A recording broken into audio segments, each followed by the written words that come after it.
pandemic trapped a bunch of aging role-playing gamers in their homes, forcing them to crawl out of their pen and paper comfort zone and into the online world of virtual tabletops and video calls. To join them as they raise the curtain to share their stories, insights, and love of all things geek. So grab your longsword and your +1 bottle of Viagra and get ready for another episode of Advanced Age Role-Playing Gamers Podcast. That's a lot of syllables for one sentence.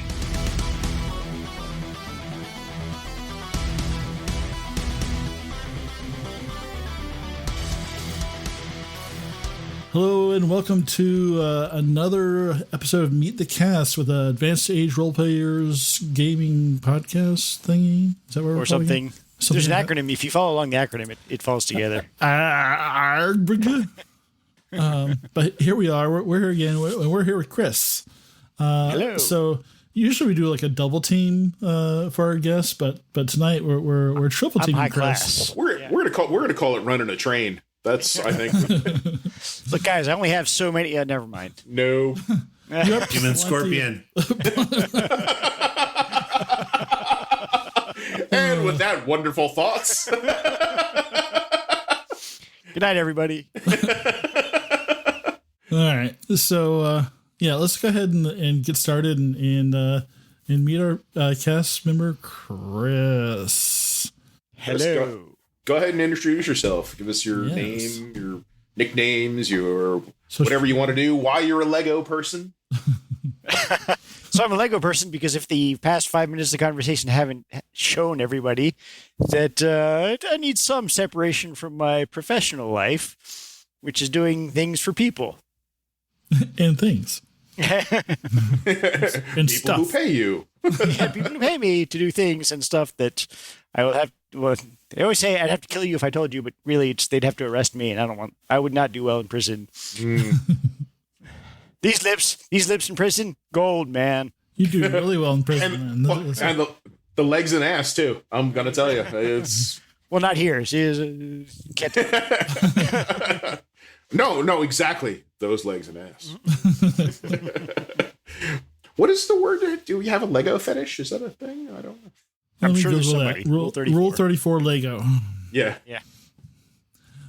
So let's get into dive into the questions that people really care about. So like when and what system did you were you playing when you first started role playing? When I first started, I played a handful of games of BattleTech in high school, but that was just the robots killing robots part, so no real role playing there. And then after I dropped out of college, I met these reprobates that got me into Hardmaster was my first actual real role playing game. Because why not start with the hardest, most lethal system out there? That's not Traveler. Awesome. So that was good times, and I've been hooked on that ever since. Good way to start. Do you remember your first character? I don't remember the character's name, but yes, I do remember the first character. He was basically a caveman hermit who was afraid of magic in a world full of magic. So that went well. He was not well adjusted at all. Oh no. Every time somebody used magic, he had to make basically a constitution check to see if he'd freak out. A lot of freaking out. Good times. That's Good awesome. system, though. If you like the character building, it is one of the systems where you can die in character creation, but you're also very likely to die from the common cold, like people in medieval times. So, Or today. Yeah. Now. Do you have an overall favorite game system? I think I know the answer, but If you're thinking Battle Lords, that's exactly what I was thinking. then you are correct. Another system where you can die in character creation. I've never played that. Really? Yeah. We had an such a good- epic game that went on for years, or it seemed like years. It I don't know. did We seem like years. we were gaming so much back in those days. I mean, marathon sessions all weekend, and it was ridiculous. I remember what started the session was Starship Troopers. They all went to see Starship Troopers, and they say, you know what? I want a game where we fight giant space bugs. And they went right to Battlelords, which is also where my favorite character was, Seamus McAngus, the Orion Rogue. Orion Rogues, if I remember correctly, came from a planet, and they had a culture, but they loved the Scottish culture on Earth so much when they learned about it that they adopted it completely and all became outer space Scotsmen. Yeah, well, they'd already had the kilts. That was the link that they believe they had the Scottish. So they immediately took the bagpipes. They can't play the bagpipes, but they love them. They were also all spot junkies, if I remember correctly. They're all spot junkies, yeah. And they all had 7 fingers per hand, so they're great rogues, hence the name. Popular, I bet. Oh yes. A lot of good times with that game. So, out of all the characters you've played, do you have a favorite? You mean like the one I just mentioned to you a second ago? Well, the question is why was it? Why was it? Seamus? Yeah. so the 7 why fingers, or? Because he was about as morally ambiguous as you could possibly be. Everything was for fun. Everything was for combat was for fun. I believe at one point, and this actually made it into one of the later Battlelords manuals, the graffiti walls, was the captain, played by Tyr, was attacked by some horrible monsters, and he was honor bound to fight them on his own, and he was getting mauled. So I'm sitting here on the ship, and someone says, "Hey, look, the captain's in trouble. Do you think we should help him?" "No, that looks like it hurt." And so somebody shared that to the people who make the Battlelords manual, and it made it into the next edition of the manual. Oh, that's awesome. The first edition of the manual, I mean, you have to understand how they put these together, had napkins, copies of the original napkins that the creators had with the waitress who served them at I think it was a Denny's. Her signature that was pressed into the book. So yeah, that's just how they produce things, and it was fantastic. That sounds pretty cool. Maybe we'll have to give it a shot in one of the later editions. Yeah, I'd love to go back to that world. I don't think I'll play an Eridani Sword Saint again, but yeah, a little intense for me. Why do you play role play games? It's a nice distraction from reality, especially nowadays. But no, it's a lot of fun. It's a great way to stay in touch with people and use your imaginations in ways that you can't really engage in real life unless you like getting arrested for murdering your neighbors and setting things on fire and such. I don't recommend that, kids. Murder is frowned upon. Yeah. Yeah, murder is bad. Yep. Even if you think it is just. Storming the Capitol. Totally not a wise idea either. That's there's one for the edit board. As Nathan sighs with resignation. Why are these interviews all 5 minutes long? You'd think there'd be a lot more content. Off-topic question. Let's go around the table. What's everybody drinking tonight? I'm going to start it out. I've got a dark and stormy with Falernum. I'm using a naval strength rum and a Falernum from Maggie's Farm in Pittsburgh. I am using a rum and coke with the Mexican Coke and the 50 proof Captain Morgan's and a splash of orange bitters. Nice. Always nice. I had some water again. So you're lame? Yeah, I'm lame tonight. I'm saving all my drinking for next Tuesday because that's always the best thing to do when you're trying out a new system. So. Yes. And Matt, you're actually here, so I've just been moving your camera all around the screen. If you want to jump in, you can feel free to. I would love a drink, but I can't get up because I'm trapped here because I'm actually not wearing any pants because I didn't think I was going to do any recording tonight. Dude, so I've either got to drop or Yeah, Stay low. Stay low. Combat crawl. I'll just roll.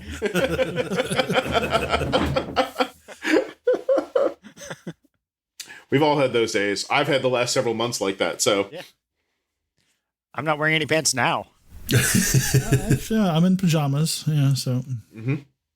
Yeah, I actually had to go. Official pants. I had to go out in the real world and risk my life. So I immediately came home, showered, and put on my evening pajamas as opposed to my daytime pajamas.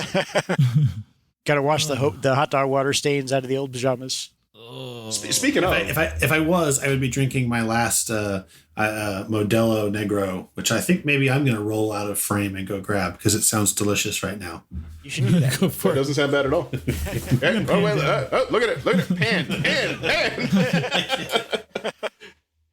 So speaking of the real world, what real world experiences do you think have shaped how you play role-playing games? Things that have happened directly to you.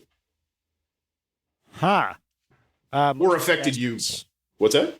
I said mostly you bastards. We said real world, okay?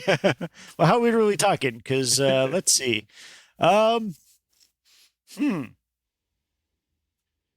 Just my own twisted imagination and lots of books.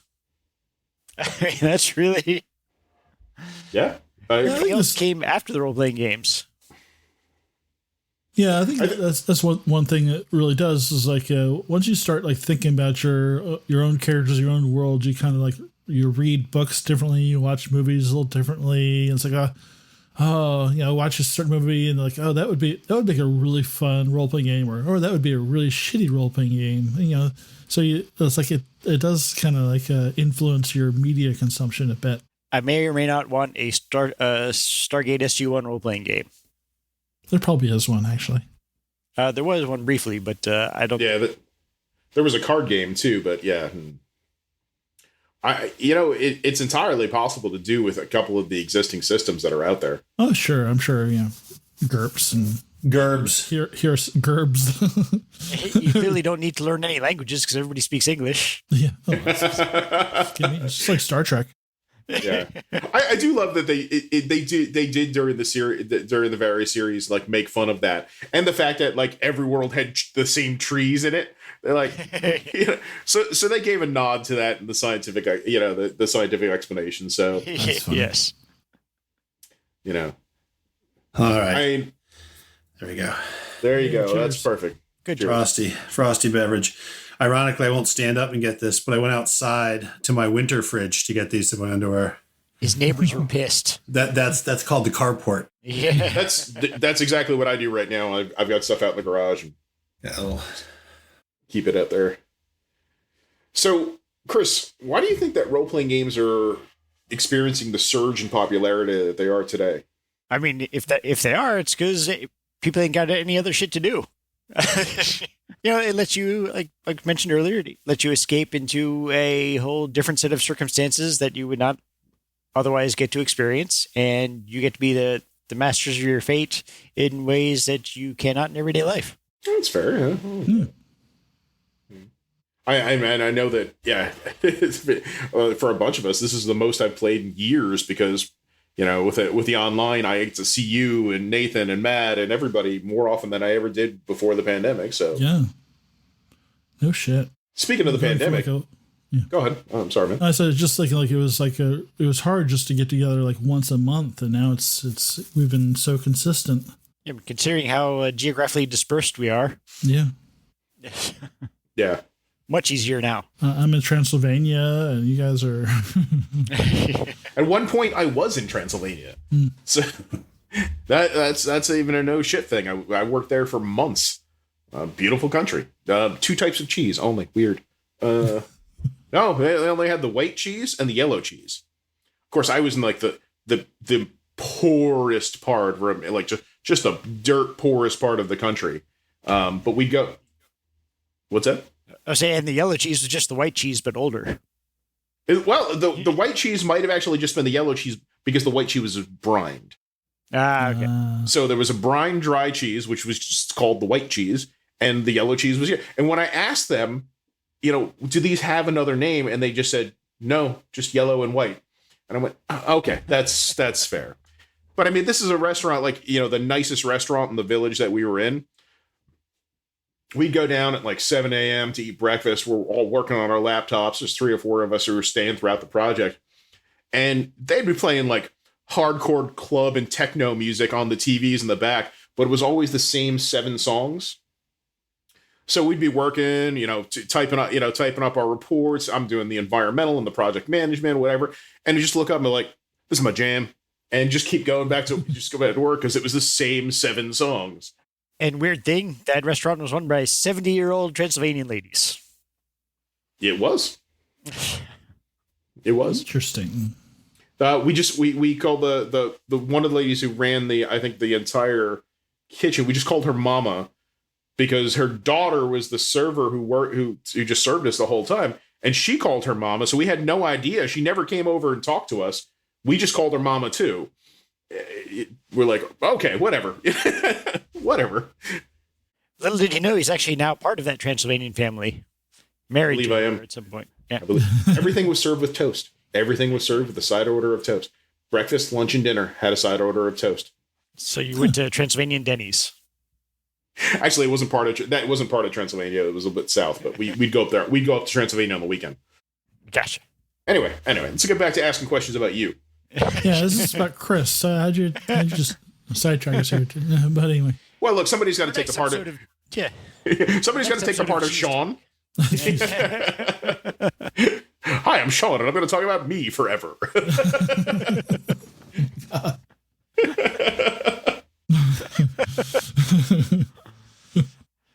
So, Makes him feel better. We'll talk about Sean too. And James and Malcolm. So what are you playing? What are you playing now? What games are you in? Really just the one that Nathan's running. So we just finished the Aliens and are starting up Twilight 2000. So Okay. apart from computer games, that's it. So what'd you think of the Aliens game? It was about as bloody as I was expecting. I was surprised I made it all the way through. I did not think that was going to happen. Well, to be fair, 75% of you made it through. 75% of you made it through, mostly because of that guy in that corner right down there. It's not my fault. But no, Marcia.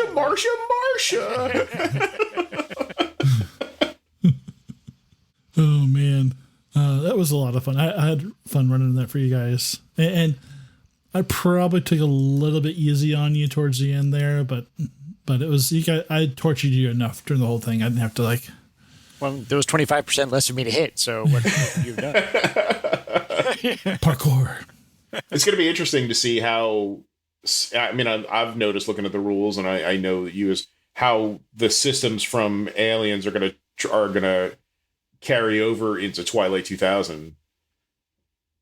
Yeah, it's there's a lot of similarities because it's using kind of their Year Zero engine as the basis, and but it's really there's a lot more moving parts in this, which is probably going to be a little rough for the first couple of sessions, but I think I expect the first few battles to be very chaotic. I mean, more than the game intended. Right. Well, not even just battles, just kind of like making it through the day, because it's really a survival game. So it's really about like, okay, where do I get my food? Where do I get fuel? Like I was only able to go like 30 kilometers a day, and yeah, so it's a lot about, you know, there are going to be battles and whatnot, but a lot of it is really just like where do I get my next meal, and how do I not starve to death? And So, unrelated note. What do the other players taste like? Yeah, I was gonna say, funny you should mention, because I was going there. I was having a work conversation with somebody at lunch some years ago, where the topic of if you were in a plane, you crashed in the Andes Mountains, what would you do to survive? I'd say I'd start eating people day one. Just let them know where you are. Just let them know where you are. for listeners, that's not a surprise answer from Chris. Yeah. I mean, honestly, Well, he might start snacking on the way down. Not even That's a trendsetter right there. That's when they're worth the most protein value. If you wait too long, they're not really healthy anymore. yeah. So that's why I made sure no work people would ever travel with me anywhere, and it was great. Hey, so I know some of this, but what would you like to tell the listeners some of the real world experiences that you've had that are going to affect the upcoming game in Twilight 2000? Oh, so I'm a military brat who also works for the DoD. So I'm more than familiar with military plans, programs, procedures. But I will not be using much of those in the game because I'm playing the Polish version, and I get to make fun of the Soviet era plans, programs, and procedures, which are nothing like ours. Nothing. And let's see, I lived in Europe for 4 years. Have family from who still lives in Europe. Traveled there pretty extensively. Not quite as extensively as Mr. Globetrotter over here asking the questions, but a fair amount. Well, we've traveled together in there, so We have. we went. So his youngest daughter had her first beer with us in Germany. It was one of the most. I'd say that was probably the happiest I have ever seen her. That was nice. Nice in Heidelberg. Yes. And the other daughter, so the eldest daughter wasn't 21 yet, but since you could drink in Germany, our last day there, we were at, we just left the hotel. We wanted to get breakfast somewhere. So we went to this little German bakery with the little sit down place. And the waitress comes over and asks us what we'd like for breakfast. Now, she asked us in German. And Autumn panicked and screamed, Hefeweizen! It's 8:30 in the morning. Oh, that's awesome. Did they bring her a Hefeweizen? Yes, they did. God bless the Germans. I love them. Good for her. It's not a social taboo there. Nope. Yeah, like out of everybody playing this game, I have the least military experience. So this you guys I know are gonna call me out on like stupid shit all the time. Are we going to have any APCs made of cardboard? Yes. Is there going to be a chance to parlay? That's, Always. There's always a chance. Parlay with evil. Actually, yeah. Anybody grab that book? There's a whole It's in there's this a whole place. section on it, right, in the rules about negotiations. Yeah. Read up, tier. Just don't do it with Hopefully Hill none of us- Giants. Just Hopefully, none of not us with took Hill that Gi- skill. Yeah. no. Well, we didn't have the choice. It was all up to the fate of the dice and what we got. So, True. I mean, I know my character during creation went a totally different direction. Well, a totally different direction, but a direction I didn't plan on exactly. I know Sean's character. Oh my God. I mean, I was at least in the ballpark, but if there's any fish in this game, they are fucked. I can tell you that.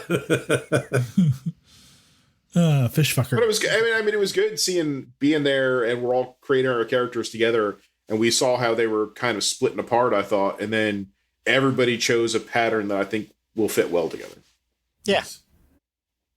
Except, Do you guys mind if I ask a question? Yeah, by all means. please help yourself. I figure I'm going off script, right? So Well, as long as it doesn't involve you standing up and asking the question. no, that's right. Do you mind if I? Yeah. Does this look infected? That's not a PowerPoint slide. Oh, God. All right, let me use my pointer. No, okay. So I guess I was going to ask. So we started playing. We were playing in Nathan's D&D game, and that's how we all sort of became a group. Doing that game. What are your thoughts about like the whole podcast thing? It's Like, not my, it's not really my cup of tea because that's more of a kid's thing, little freaking millennials. But no, it's I think it's been a lot of fun, and it opens up some very good interactions that I think would otherwise be missed by the broader community. Getting to see our nonsense work appropriate, totally work Nice. appropriate. I'm just hoping we're not like banned in the first month. It's my. If we make it past the first month about getting banned on every platform. Yeah, At least make I don't want to host. I don't want to host this on Parlor. Okay.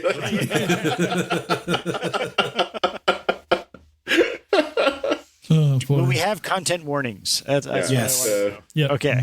If you are offended, we should have a scroll down the side. If you are offended by this, and just keep adding to the scroll. Yeah. And it's just a picture of Sean.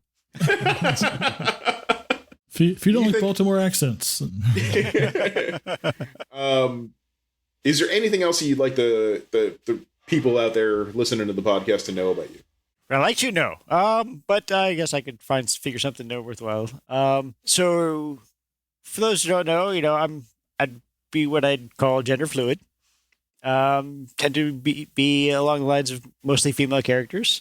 The role-playing experience is, I started role-playing before I came out to any of my friends in that regard. And that actually led me a good way to sort of ease into it comfortably, see how they would respond. And they were incredibly open and welcoming about it. And Cheer being one of those. And it was very great. It gave me the confidence to step out as I feel comfortable in life and do well for it. So I appreciate that. Awesome. We appreciate having you around. Yeah. Good times. Thank you. Yeah. Always fun. And I think we have like similar senses of humor, which so I definitely appreciate getting to know you and sharing a sick and twisted. Well, I guess we all do, but I think I think we're all on the same wavelength a lot. So I think so. Yeah. Which is just to prove that the internet just brings psychos together. I mean, remember, this is AARPG, so some of us predate the internet. That's right. So we came together before a lot of that. Yeah. True. That's totally true. Yeah. When the rumors of Tony Kupo existed before the person Tony Kupo. Yes. I hope he told you that during the interview. He doesn't. When the next round of interview comes up, we have to talk about that story. Oh, yes, we are. Okay. So what we're going to have to do is this is like a meet the cast where we ask you questions. We're going to have to do like a where other people talk about the other people or something. No. Bad idea. Terrible, bad, awful. Ixnay on the. We'll call it Blue Falcon Thursdays or something. Well, you know what we should have we can have listeners write in and ask questions about the cast. We'll call that the wake episodes. Yeah. So when we jump the shark. You might notice my background. This is, if I stop moving quick enough, this is Jupiter over here. I took this picture. Mm. That's Nice. Jupiter. This is the core of the Milky Way taken from a ship at sea. So just in case anybody's wondering, why That's the beautiful. fuck is this guy a Lego with the space background? Big amateur astrophotographer. Yes. I get no light problems, right? You can must get beautiful skies out there. Very nice, guys. Yeah, you can see the glow of Baltimore to the south for a bit, but it's quite nice. Yeah. Yeah, I think that we definitely need a trip out west again, and maybe for one of your birthdays, and just go out and go to the desert and set something up for a couple of days. I agree. That was a good time. In 2017, we went out west for the eclipse, to view the eclipse in Idaho, and got to see the Craters of the Moon National Park and spend a star party out there. Gorgeous. Absolutely Nice. gorgeous. I recommend it. Mm-hmm. Next time. Yeah. When it's in 20 years or 30 years. Well, there's an eclipse coming up in 2024. Oh, okay. We should all go down to Catalan. Mazatlan. Mazatlan. Sorry. Oh, even better. Yes. I was down. I really am. Yeah. I'm happy to do so, but I'd like to do it on a ship. That's just me. I think that we pool together, rent a sailboat, Oh. and drug Chris's wife. I'm on a boat. Wasn't that like a I'm on a boat song or something? Yeah, the what's his name from Brooklyn Nine-Nine and sorry, Terry Crews. Yeah. Terry Crews. no, the Sandberg. Pop culture Adam reference, I don't get Sandberg. Adam Sandberg. Sandberg. Yeah. You kids and your TV shows. Well, does anybody else have any questions for Chris? No. I think I've. This has been quite exhausting enough. Thank you very much. Yeah, it's like, We're done with this guy. we've done Well, I so think many that- of these. I'm like tired of you guys. I think that think you're that about wraps it up, though. So, Chris, thanks a lot for sitting down and sharing that all with us. Well, thank you for having me. And thank you, Nathan, for running this whole show. And I guess Matt, too. He's been doing some stuff. Yeah, he's Mostly just scratching myself under the table, but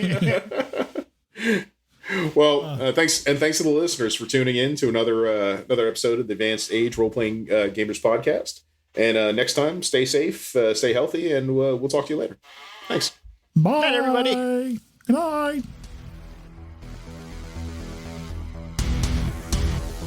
Thank you for listening to AARPG's presentation of It's Always Cloudy in Kalish. The game system we are playing is Free League's Twilight 2000 4th Edition Alpha. Our game master for this story is Nathan. Our cast includes Tyr as Axel Mueller, German college student turned reluctant soldier and guardian.